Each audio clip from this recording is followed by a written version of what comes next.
Hello friends, welcome to asked recipes. இன்றைக்கி நம்ம சேனலில் பானிபூரி தான் எப்படி செய்யறதுன்னு பார்க்க போகிறோம். இது ரொம்பவே ஈஸி, டேஸ்ட்டும் சூப்பராக கடையில் சாப்பிட்ற மாதிரியே இருக்கும். வாங்க வீடியோக்குள்ளே போகலாம். ஒரு மிக்சர் ஜாரில் அரை கைப்பிடி புதினா எடுத்துக்கோங்க, அரை கைப்பிடி கொத்தமல்லி எடுத்துக்கலாம். இப்போ உங்கள் காரத்துக்கு ஏற்ப பச்சை மிளகாய் சேர்த்துக்கோங்க. நான் 3 பச்சை மிளகாய் சேர்த்துருக்கேன். இதோடவே 2 துண்டு இஞ்சி சேர்த்துக்கோங்க. இப்போ கொஞ்சமாக தண்ணி சேர்த்து இதை அரைச்சி எடுத்துக்கலாம். இப்போ ஒரு ஃபில்டர் வச்சு இதை வடிகட்டி எடுத்துக்கோங்க.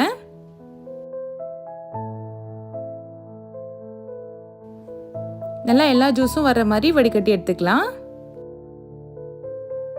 இப்போ வடிகட்டியாச்சு. இதோடவே 2 கப் அளவுக்கு தண்ணி சேர்த்துக்கோங்க.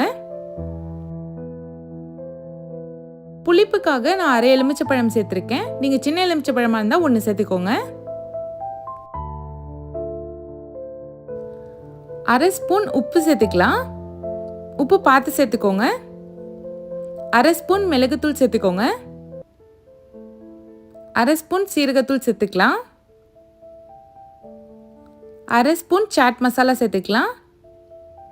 எல்லாம் சேர்த்தாச்சு. நல்லா கலந்து விட்டுக்கோங்க. மசாலா எல்லாமே தண்ணியில் நல்லா இறங்கணும். அவ்வளோதான், பானிபூரிக்கு பானி ரெடி ஆயிடுச்சு. இது இருக்கட்டும். இப்போ புளி தண்ணி ரெடி பண்ணிக்கலாம். அதுக்கு நான் ஒரு சின்ன லெமன் சைஸ் புளியை ஊற வச்சுருக்கேன். இப்போ இதை நல்லா பிழிஞ்சி கரைச்சி எடுத்துக்கலாம். நல்லா இந்த மாதிரி கரைச்சி எடுத்தாச்சு. இப்போ இதில் அரை கப் அளவுக்கு பொடிச்ச வெல்லம் சேர்த்துருக்கேன். சேர்த்துட்டு இதை நல்லா கலந்து விடுங்க. உங்களுக்கு வெல்லத்தில் மண் இருக்க மாதிரி தோணுச்சுன்னா நீங்கள் கரைச்சிட்டு வடிகட்டிட்டு சேர்த்துக்கலாம். இப்போ இது நல்லா ஒரு 15 நிமிஷத்துக்கு கொதிக்கணும். இப்போ இதில் 1/4 ஸ்பூன் அளவுக்கு தனி மிளகாத்தூள், 1/4 ஸ்பூன் உப்பு சேர்த்து இதை நல்லா கொதிக்க வச்சுக்கலாம். ஒரு 15 நிமிஷம் கொதிக்கணும். அப்போதான் இது நல்லா வத்தி பாதியாகும். இதை நல்லா கலந்து விட்டு கொதிக்க வச்சுக்கலாம். இப்போ பார்த்தீங்கன்னா நம்ம சேர்த்த தண்ணி அப்படியே பாதி ஆயிடுச்சு. இந்த ஸ்டேஜ் போதும், இதை ஆஃப் பண்ணிடலாம். இப்போ புளி தண்ணியும் ரெடி ஆயிடுச்சு. இதுவும் இருக்கட்டும். இப்போ உருளைக்கிழங்கு நான் 2 உருளைக்கிழங்கு வேக வச்சு எடுத்திருக்கேன். ஒரு ஃபோர்க் வச்சு இதை இந்த மாதிரி மசிச்சு விட்டுக்கலாம். இப்போ எல்லா உருளைக்கிழங்கும் நல்லா மசிச்சு விட்டாச்சு. இதில் மசாலா சேர்த்துக்கலாம். 1 ஸ்பூன் உப்பு சேர்த்துக்கோங்க. அரை வெங்காயத்தை நல்லா பொடியாக கட் பண்ணி இதோட சேர்த்துக்கலாம். கொஞ்சமாக கொத்தமல்லி தழை சேர்த்துக்கோங்க. அதையும் நல்லா ஃபைனாக கட் பண்ணி சேர்த்துக்கலாம். அரை ஸ்பூன் தனி மிளகாத்தூள் சேர்த்துக்கோங்க. அரை ஸ்பூன் சீரகத்தூள் சேர்த்துக்கலாம். அரை ஸ்பூன் சாட் மசாலா சேர்த்துக்கலாம். மசாலா அதிகம் சேர்க்காதீங்க, கொஞ்சம் கொஞ்சம் சேருங்க, அப்போ தான் நல்லாயிருக்கும். சேர்த்துட்டு நல்லா மிக்ஸ் பண்ணி வச்சுக்கலாம். இப்போ உள்ளே வைக்கிற பொட்டேட்டோ ஸ்டஃப்பும் ரெடி ஆயிடுச்சு. இப்போ நம்ம பானிபூரி ரெடி பண்ணிக்கலாம்.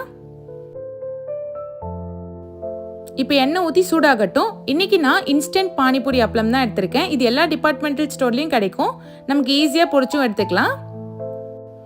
இது நம்ம கடைகளில் வாங்குற பூரி மாதிரி அப்படியே எக்ஸாக்டாக இருக்கும். எண்ணெய் சூடானதும் நம்ம இந்த பானிபூரி அப்பளத்தை இதோட சேர்த்துக்கலாம். சேர்த்துட்டு நல்லா கலந்து விடுங்க.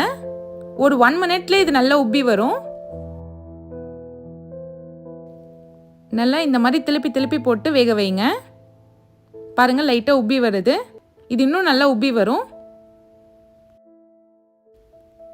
பாருங்கள், நல்லா பானிபூரி நல்லா பெருசாகிடுச்சு. இப்போ இதை எடுத்துடலாம். இப்போ பானிபூரி அப்பளமும் ரெடி ஆயிடுச்சு. இப்போ நான் பானிபூரி அசம்பிள் பண்ணி காமிக்கிறேன் பாருங்கள். இந்த பூரியை லைட்டாக இந்த மாதிரி உடச்சி விட்டுக்கலாம்.